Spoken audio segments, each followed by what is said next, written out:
नमस्कार, सतहिंदी.com में आपका स्वागत है। मैं हूं मुकेश कुमार। दोस्तों, पिछले कुछ दिनों से राजस्थान के राज्यपाल कलराज मिश्र सवालों के घेरे में हैं। विपक्षी दल और राजस्थान की सरकार लगातार उन पर आक्रमण कर रहे हैं, उनसे सवाल कर रहे हैं, क्योंकि जिस तरह की वो भूमिका निभा रहे हैं निश्चित रूप से उनके माफिक नहीं है।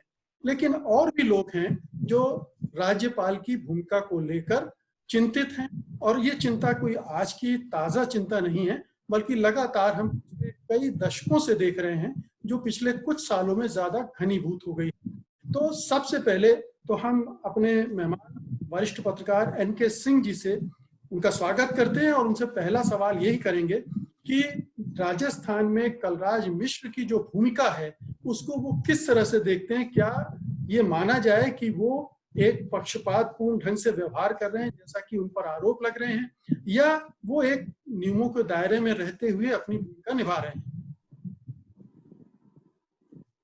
मुकेश जी, ये मुद्दा इतना ज्वलंत है इस समय, और इसका स्पष्ट है कि जो इस समय राजस्थान के गवर्नर कर रहे हैं वो 70 साल के इतिहास में, ध्यान रखिएगा, 70 साल के इतिहास में शायद पहली घटना है कि इसमें मतलब साफ साफ लिखी हुई चीजों को भी वो किया गया है, बलाए ताक रखा गया है और उसको ठेंगे पे रखा गया है। मतलब ताज्जुब होता है कि क्या कोई शर्मो हया बची है इस देश में जो कॉन्स्टिट्यूशनल पोस्ट पे बैठे हैं।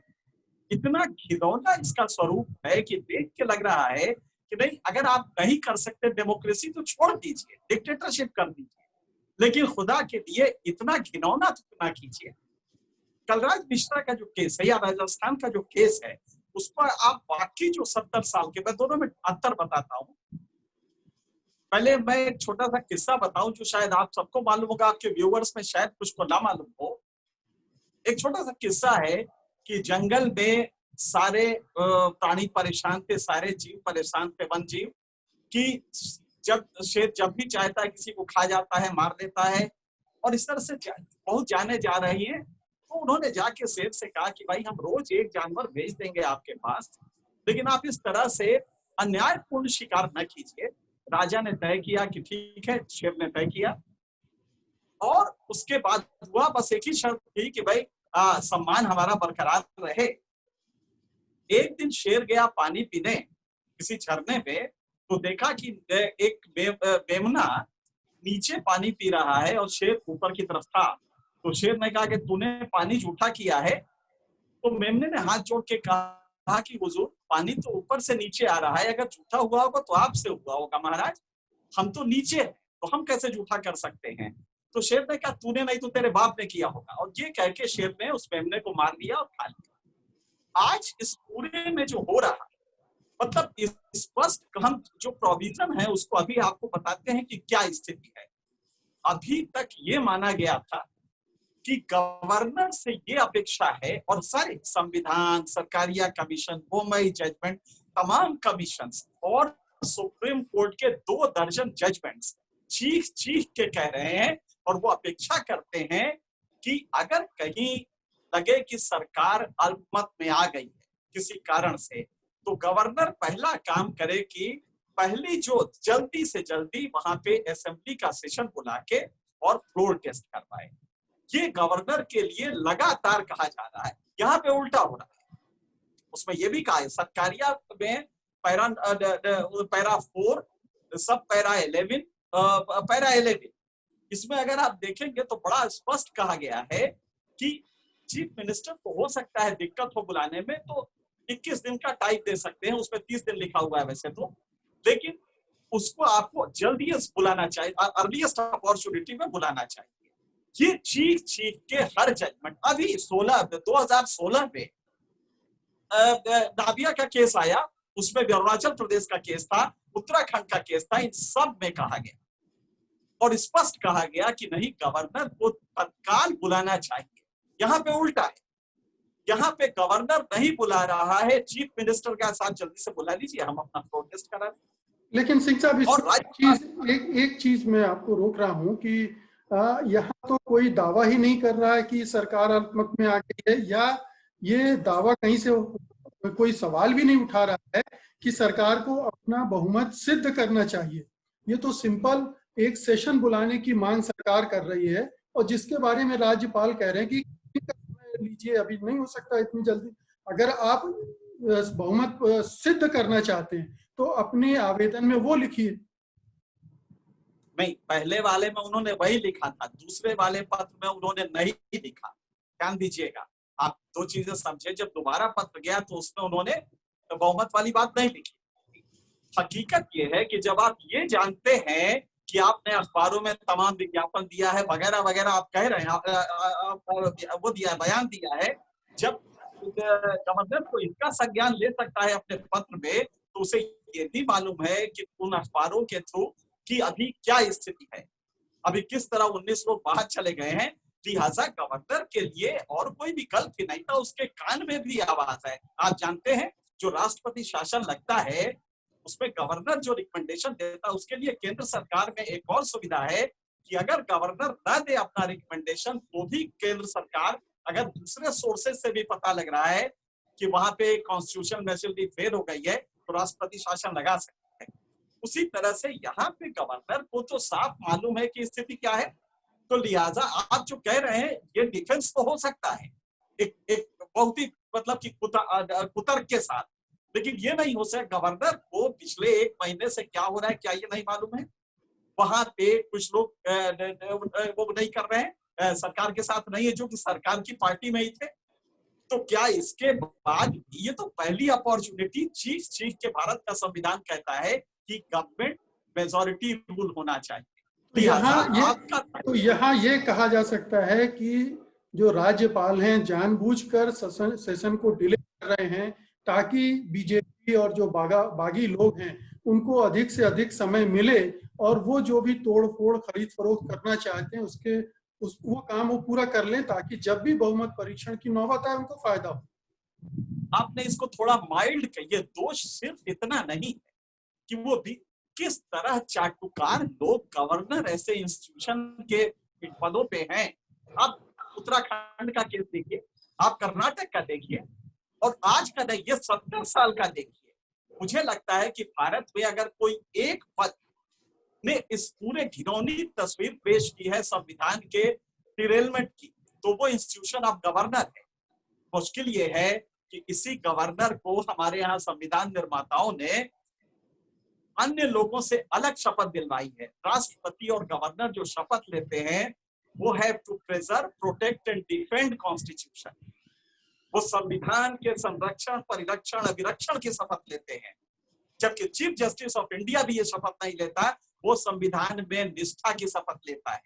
इतना बड़ा मकाम देके, और आपने किसको रखा है, किन लोगों को रखा है जो केचुए की तरह रीढ़विहीन होते। शर्म आती है ये घटनाएं देख के। आपको मैं पढ़ के सुनाता हूँ एग्जैक्टली क्या कहा गया है भारत के संविधान में। आप ताज्जुब करेंगे कि जब संविधान बन रहा था तो एक अजीब स्थिति आई। संविधान निर्माताओं में एक वर्ग था जो ये मानता था कि साहब गवर्नर के इंस्टीट्यूशन को स्ट्रॉन्ग बनाया और काफी स्ट्रॉन्ग हो, तो चर्चा ये चली कि क्यों ना इसको डायरेक्ट इलेक्शन से चुना जाए। तो पंडित नेहरू वगैरह सबने कहा कि भाई अगर ये डायरेक्ट इलेक्शन से आएगा तो चीफ मिनिस्टर तो इनडायरेक्ट इलेक्शन से आता है, विधायक चुनते हैं, तो ये कितना ताकतवर होगा कि ये तो चीफ मिनिस्टर को चलने ही नहीं देगा। खैर वो रूल आउट हुआ। फिर हुआ कि यहाँ से विधानसभा रिकमेंड करके भेजे, तो बोला कि तो उसमें और चीफ मिनिस्टर में अंतर क्या रहेगा, वो भी रूल आउट हो गया। अंत में हुआ कि ये सेंटर इसको भेजेगा। पर आप देखिए संविधान में क्या पैराडॉक्स है। संविधान कहता है सब क्लॉज 1 में कि राष्ट्रपति के प्रसाद पर्यंत गवर्नर पद पे रहेगा। जरा गौर कीजिएगा, जब राष्ट्रपति का मतलब क्या हुआ, केंद्र सरकार या वो मिनिस्टर। तो कहा गया है कि राष्ट्रपति के प्रसाद पर्यंत जो संविधान की रक्षा करने की शपथ ले रहा है वो करेगा, वो कैसे हटाया जाएगा, राष्ट्रपति के प्रसाद पर्यंत रहेगा। जब तक राष्ट्रपति चाहेगा वो रहेगा, मतलब जब चाहे केंद्र हटा सकते हैं। और उसी के बाद दिया हुआ है कि गवर्नर का कार्यकाल 5 साल का होगा। कितना बड़ा कंफ्यूजन। आप एक तरफ कहते अगर प्रसाद उसने नहीं खींचा तो 5 साल चलेगा, अरे आप पहला ही करके छोड़ देते, उसकी औकात समझ में आ जाती बेचारे गवर्नर को। तो आपने उसी अनुच्छेद में आपने दो चीजें की, 1 और 3 दोनों अलग अलग। पहला, जब संविधान बन रहा था तो निर्माताओं ने एक्चुअली इसका जो नंबर था वो जो 174 है जिसमें गवर्नर के अधिकार हैं, वो उस समय जब संविधान बन रहा था तो 153 था। उसका सब क्लॉज 3 था जिसमें स्पष्ट रूप से कहा गया कि गवर्नर का ये डिस्क्रिशन होगा। और डिस्कशन में ये भी था कि कैसे बुलाया जाए, विधानसभा वगैरह कैसे बुलाई जाए, ये डिस्कशन पे इमीडिएटली निर्माता सारे चौंके, बोले कि अरे भाई इसका डिस्कशन कैसे हो सकता है, और वो क्लॉज हटा दिया गया और स्पष्ट कहा गया कि नहीं, ये जो विधानसभा बुलाना, प्रोरोग करना, डिसॉल्व करना, ये राष्ट्रपति, ये गवर्नर के डिस्क्रिशन पे नहीं छोड़ा जा सकता। और स्पष्ट कहा गया कि ये केंद्रीय जो cabinet of council of ministers है, ये उसी के रिकमेंडेशन पे कर सकता है। ये संविधान की स्थिति है, स्पष्ट कहा गया है। कम से कम गवर्नर इतना तो पढ़ लेता, गवर्नर ना पढ़ता, हमारा राष्ट्रपति, हमारा केंद्र सरकार ये तो पढ़ लेते इतना कि इसमें कोई ऑप्शन ही नहीं।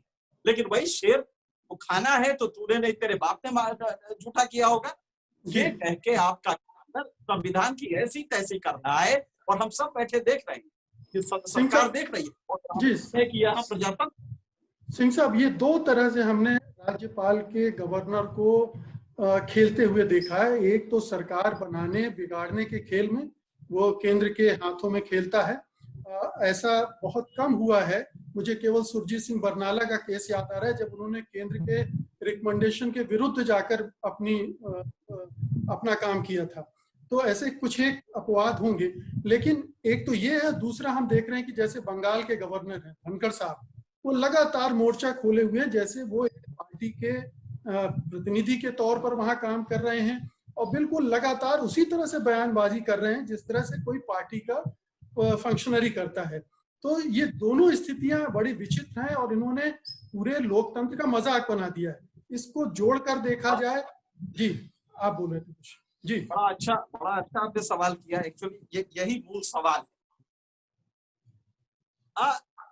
अभी हाल में जब इतनी शीशा लेदर गवर्नर के इंस्टीट्यूशन से मजाक होने लगा संविधान का, तो उसमें बोमई जजमेंट ने, सरकारिया कमीशन ने पहले तो उसके जिसको की अडॉप्ट किया बोमई जजमेंट में, और बोमई जजमेंट कॉन्स्टिट्यूशन बेंच का जजमेंट है, बहुत बड़ा बेंच था, मतलब उसमें कानून की ताकत है, और बहुत ही स्पष्ट रूप से सरकारिया कमीशन की चीजों को लेते उसने कहा कि भाई गवर्नर को ये क्रम रखना चाहिए, सरकार को बुलाना है, क्योंकि आप ध्यान रखिएगा उस समय गवर्नर का डिस्क्रिशन जरूर काम करता है, क्योंकि काउंसिल ऑफ मिनिस्टर अवेलेबल नहीं होता। चुनाव अभी हुआ है और तय ये करना है कि सरकार बनाने के लिए किसको बुलाए, तो उस समय काउंसिल ऑफ मिनिस्टर नहीं होता उसके पास उपलब्ध रिकमेंड करने के लिए, सलाह देने के लिए।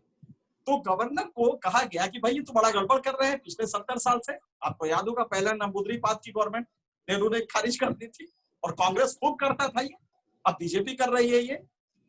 तो उसमें ये हुआ कि बोमई जजमेंट और सरकारिया कमीशन में कैटेगरिकली कहा गया कि अगर कोई चुनाव से पहले का समझौता है, अब तो कोई पार्टी अगर सिंगल मेजॉरिटी में तो कोई पूछना ही नहीं, गवर्नर को कोई रोल ही नहीं होता है, लेकिन अगर ये नहीं तो जो कोएलिशन चुनाव पूर्व का है पहला उसको तरजीह देंगे, उसके बाद चुनाव उपरांत जो हुआ है उसको एक क्रम बनाया उन्होंने, 5 पॉइंट्स दिया और 5 में क्रम बनाया है। गवर्नर को कोई अधिकार नहीं है उससे हटने का, क्योंकि फोर्स ऑफ लॉ के साथ वो सुप्रीम कोर्ट का जज। पर लग रहा है कि सुप्रीम कोर्ट तो छोड़िए, भारत के संविधान की धज्जी उड़ा रहे हैं ये लोग, सत्ता में बैठ के किस तरह से संविधान। अच्छा ठीक है, तुम क्या कर लोगे हमारा, सही बात है कि गवर्नर को इतने निकृष्ट भाव में देखा सुप्रीम कोर्ट ने जब ये अरुणाचल प्रदेश का केस हुआ, कहा कि इसने कॉन्स्टिट्यूशन की ऐसी तैसी कर दी है। क्या वो गवर्नर हटा? क्या उस गवर्नर का पॉलिटिकल करियर खत्म हुआ? Post gubernatorial post. मुश्किल ये है कि ये गवर्नर कांपने लगते अगर होता कि सुप्रीम कोर्ट का एक भी अगर नेगेटिव कमेंट आ जाए तो उसके बाद ये पब्लिक लाइफ में नहीं रहेगा, तब ये नहीं बजाते डफली केंद्र सरकार की, मुश्किल ये है कि सुप्रीम कोर्ट चीख रहा है, चिल्ला रहा है, कॉन्स्टिट्यूशन चीख रहा है, लेकिन गवर्नर अपने हिसाब से करेगा, क्योंकि उसको ये देखना है कि अगली बार हमारा टर्म रिपीट होगा क्या, 5 साल के लिए और हम महामहिम रहेंगे क्या। क्योंकि ये लालच बहुत बड़ी है। आप देखें सुप्रीम कोर्ट का चीफ जस्टिस आज तक नहीं हुआ था कि उसे भी गवर्नर का शौक लगे। आपका अधिकारी है, खूब आराम से मिलिट्री के ऑफिसर्स हैं, गवर्नर बनाए जाते हैं, लिहाजा वो शुरू से ही इस फिराक में रहते हैं कि किस तरह से हम गवर्नर बन जाए। आप सोचिए क्या करेगा वो आदमी, जबकि बहुत अच्छे स्पष्ट शब्दों में लिखा है सरकारिया कमीशन में और कॉन्स्टिट्यूएंट असेंबली के डिबेट में कि जो व्यक्ति गवर्नर चुना जाए उसका नैतिक संबल बहुत स्ट्रॉन्ग, उसका नैतिक मॉरल फाइबर जो होता है बहुत स्ट्रॉन्ग। लेकिन हम गवर्नर नहीं बनाते, हम रीढ़ विहीन कुछ लोगों को वहां लाके खड़ा कर देते हैं क्योंकि वो हमारे हिसाब से चलेंगे। कांग्रेस भी 70 साल से यही करती रही।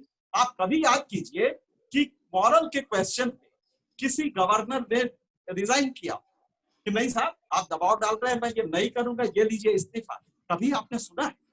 सिर्फ इसलिए कि वो जानता है कि अगला टर्म तो यही देगा ना। और सही बात है कि अगर अभी कल आप महामहिम बने घूम रहे हैं। लेकिन सिंह साहब, क्या हम सारा जोर इन राज्यपालों पर ही डाले दे रहे हैं, या हम ये केंद्र सरकार की अपनी नैतिकता का भी प्रश्न उठना चाहिए कि वो केवल इन्हीं ऐसे ही लोगों को चुनती है जो उसकी कहना चाहिए कि कठपुतली की तरह काम करने को बिल्कुल तैयार। आपने केचुआ शब्द इस्तेमाल किया, बिल्कुल उसी तरह बिछे रहने को तैयार। इसमें आप ये सवाल कुछ इस तरह का है कि भाई हम चोर पकड़ रहे हैं, लेकिन चोर के लिए जो गरीबी है हमने उसको देखा है कि चोर गरीबी की गुर्बत उसकी क्यों नहीं हटाई गई। इसमें कोई दो राय नहीं है कि केंद्र सरकार से घिनौना का कृत्य किसी ने किया ही नहीं। आपके पास एक 40 आदमी ऐसे नहीं मिल पा रहे थे, 35 आदमी ऐसे नहीं मिल पा रहे हैं, या अब तो 30 ही हो गए हैं लगभग, जो कि गवर्नर के पद को नैतिकता से देखें। इसलिए नहीं मिल पा रहे हैं कि आप उस दिन खत्म हो जाएंगे। आप नहीं चाहते कि हमारा गवर्नर या हमारे सिस्टम में कोई, आप तो ये भी नहीं चाहते कि हमारे जजेस में, ये तो कहिए कि जजेस कुछ मजबूत है, वरना सत्ता में बैठा व्यक्ति कभी नहीं चाहता कि हमारा रीढ़ वाला आदमी हमारे साथ खड़ा हो, क्योंकि अगर रीढ़ होगा तो वो गलतियां देखेगा। लिहाजा बेस्ट है। अगर सिंह साहब 4 साल में 7 बार 7 राज्यपालों के बारे में इसी तरह की राय बनी है, इतने कम कार्यकाल में, इतने कम समय में 7 राज्यपाल कटघरे में खड़े हो गए, तो ये भी हमें देखना पड़ेगा कि गवर्नेंस के लेवल पर कितनी गिरावट आई है, सरकारों के का जो नैतिक बल है वो कितना नीचे आ गया है, और जो सरकारें अब आती जा रही हैं वो और एक सीढ़ी नीचे उतरती जा रही। तो चयन प्रक्रिया क्या कुछ और होनी चाहिए? जी, बड़ा फंडामेंटल सवाल आपने किया है। जब ये संविधान बनना शुरू हुआ, जब गठित हुआ, तो इसके पहले जो चेयरमैन थे वो सच्चिदानंद सिन्हा। सच्चिदानंद सिन्हा ने जो पहला भाषण संविधान सभा में हुआ, उसमें जोसेफ स्टोरी, अमेरिका के बहुत बड़े जूरिस्ट है, बहुत बड़े जज थे, जोसेफ स्टोरी का एक उदाहरण दिया, एक कोट दिया। उन्होंने कहा कि अमेरिकन कॉन्स्टिट्यूशन के बारे में उन्होंने बताया कि जब थॉमस जेफरसन इसको पूरा तैयार कर रहे थे, उन्होंने बताया कि साहब ये हमने भव्य इस इमारत खड़ी कर संविधान की, और इसमें बहुत अच्छे खंबे, बहुत अच्छे पिलर लगाए हैं, बेस भी बहुत, लेकिन ये एक दिन में ढह जाएगा अगर इसमें काम करने वाले रीढ़ विहीन लोग होंगे। आज भारत में यही हो रहा है।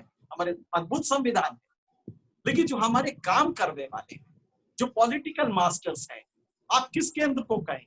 नेहरू ने पहली बार नंबूद्रीपाद की जेन्युइन गवर्नमेंट को हटा दिया और गवर्नर से रिकमेंडेशन लेके हटा दिया। तो आप समझ सकते, और तब से ये सिलसिला चल रहा है। प्रेसिडेंट रूल 112 बार लग चुका है। तो इसका सीधा मतलब है कि हमें इसकी चिंता नहीं है। तुम क्या करोगे? कॉन्स्टिट्यूशन तो एक किताब है ना, कोई डंडा थोड़ी मारता है। सुप्रीम कोर्ट के पास कौन सा रिकमेंड तो कर सकता है ना अपने जजमेंट के थ्रू। अब नहीं मानते, क्या कर लोगे? स्थिति यहां तक आ गई। मुझे लगता है कि कम से कम जो जेन्युइन डेमोक्रेसी के लवर्स है, वो इस समय बात इस गवर्नर की नहीं है, बात किसी राज्य के गवर्नर की नहीं है। बात यह है कि क्या संविधान की इस तरह चीरहरण संविधान का होता रहेगा, धज्जियां उड़ती रहेगी और हम सारे लोग देखते रहेंगे? ये गवर्नमेंट का नहीं है। हमें तब भी खड़ा होना चाहिए जब कांग्रेस ये कुकृत्य कर रही थी, जब ऋण विहीन गवर्नर सिट्टे रजी ने वहां पे कर दिया झारखंड में, तब भी सुप्रीम कोर्ट ने उमेश भंडारी ने 24 घंटे का मुख्यमंत्री बना दिया, जगदम्बिका पाल। उमेश भंडारी ने किया, बिल्कुल, और रातों रात सफल दिलवाई। क्या ये होता है संविधान में? तो उस समय हमने कांग्रेस के खिलाफ क्यों नहीं बोला? हमें 70 साल से हम टॉलरेंट हो गए हैं, जब भी कॉन्स्टिट्यूशन का चीरहरण होता है हम ऐसे ही कुछ चर्चा करते हैं, बैठ जाते हैं। समाज को इसमें आगे आना पड़ेगा। सवाल इसका नहीं है। अगर ये कॉन्स्टिट्यूशन इस तरह से लूटा जाता रहा तो आप समझ सकते हैं आने वाले दिनों में सत्ता में जो बैठा है कुछ भी कर देगा। और ये किसी एक सरकार का सवाल नहीं है, ये सरकार उस संविधान की रक्षा की है जिसकी शपथ तो गवर्नर ने ली, लेकिन उस शपथ के ठीक उल्टा काम करने लगा। मुझे लगता है कि ये सही समय है जबकि हम इन इंस्टीट्यूशंस को मजबूत करने के लिए अच्छे क्वालिटी के लोग ऊपर हैं और सरकार को ये डर हो अगर हमने संविधान सम्मत कदम नहीं लिया तो ये पब्लिक आउटरीच जो है ये बेहद नुकसानदेह होगा उसके पॉलिटिकल भविष्य के। जब तक ये दहशत नहीं आएगी, अनफॉर्चुनेटली जब ये दहशत आती है उसके थोड़े दिन पहले राम मंदिर बनना शुरू होता है, लिहाजा हर आदमी उसमें मुब्तला हो जाता है, उसमें मशगूल हो जाता है। आप समझ सकते हैं कि कितना बढ़िया है कि एक तरफ आप कॉन्स्टिट्यूशन का चीरहरण करते रहिए, दूसरी तरफ उसके भावना से कभी गाय का मुद्दा, कभी राम मंदिर, ये करके आप कर लीजिए। कुछ ना हो तो पापड़ खिला के आप कोरोना हटा लीजिए। तो मुझे लगता है इन चीजों को गौर से देखना पड़ेगा। रेशनल थिंकिंग, साइंटिफिक थिंकिंग जब तक समाज में नहीं आएगी और चीजों को हम समझने नहीं लगेंगे, स्थिति बेहतर नहीं होगी। हाँ, कुल मिलाकर यही है कि आप जैसे होंगे वैसे ही आपको राजनीतिज्ञ मिलेंगे, वैसे ही राजनीतिक सिस्टम चलेगा। तो शुरुआत तो हम लोगों को अपने से करनी पड़ेगी। आम लोगों को चिंता है अगर सवाल किया था जो केंद्र सरकार का आपने सवाल किया था, बिल्कुल सही है, पर केंद्र सरकार को लाता कौन है? हम ही लाते हैं ना। अगर हमारा चिंतन, हमारी सोच की सीमा है तो हमारी वही सरकार जो आएगी जो हम डिजर्व करते हैं। तो वो सरकारें 70 साल से आ रही हैं। तो हम यही कह सकते हैं कि जिनको ला रहे हैं आप, कम से कम देख तो ले कि ये हैं कौन और इनकी रीढ़ कितनी मजबूत है, नैतिकता के क्वेश्चन पे ये कितना खड़ा हो सकता है। कम से कम इतना तो देख ले, बाकी तो ठीक है, बाकी तो बहुमत का शासन रहता है। जी, केवल चुनावी सभा में 56 इंच की बात करने से बहक जाना चाहिए और बहुत सोच समझ के ठोक बचाकर फैसला लेना चाहिए, तभी हमें बेहतर लोकतंत्र मिलेगा, बेहतर राज्यपाल, बेहतर सरकारें, बेहतर राष्ट्रपति मिलेंगी। बहुत बहुत शुक्रिया सिंह साहब, आपने इस बहुत ही महत्वपूर्ण ज्वलंत मुद्दे पर आपने बहुत ही सारगर्भित ढंग से बात रखी है और मुझे लगता है कि जो हमारे दर्शक हैं वो भी इस पर नए ढंग से सोचने के लिए प्रेरित होंगे। और जाहिर है कि एक लंबा रास्ता है बदलाव का, लेकिन कहीं से तो शुरुआत होती है। तो सबसे पहले तो दिमाग में ही उसकी शुरुआत होती है, तो उम्मीद करनी चाहिए कि शुरुआत हो रही होगी। बहुत बहुत शुक्रिया सिंह साहब आपका। नमस्कार, धन्यवाद। सत्य हिंदी के और वीडियोस को देखने के लिए हमारे YouTube चैनल को सब्सक्राइब करें और सीधे नोटिफिकेशन पाने के लिए बेल आइकन दबाएं।